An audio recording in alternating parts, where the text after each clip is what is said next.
G'day everyone, Uncle Jojo, Wominjeka to another rip-roaring episode. Today we're just going to have a look at the humble old adjustable square.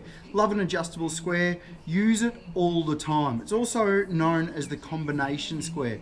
Reason it's called a combination square is we can use it for a 45 angle, so we can just adjust it up. We can get a nice 45 cut quite easily and quickly, or we can adjust it down and we can get a nice square edge. Always check your adjustable square. Adjust it as far up as you can, so usually about 250 mil if it's a 300 mil or 1 foot.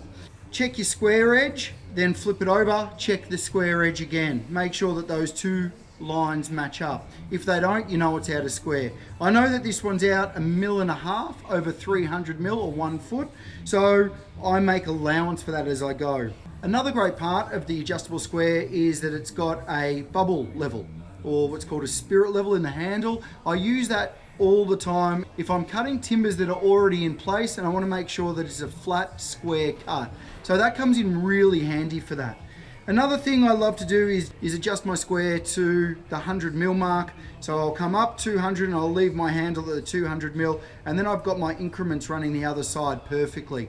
Helps me out heaps when I'm running new timbers here and there, and I don't have to adjust my square all of the time. I can just leave it on that 100 mil mark and I've got my running measurement straight away. That also just slips straight into my nail bag. It's always on me that way as well, and I don't have any worries with it. It's a very good, handy square to have. If you're going to pick one of these up, always check that this area here is square, and never try and use your hammer on one of these and tap it. As silly as that might sound, I've seen it happen a few times. Any questions about the adjustable square, combination square, let me know and I'll answer them for you best I can, whenever I can. Till then, like always everyone, stay unreal banana peel. I'll see you in the soup.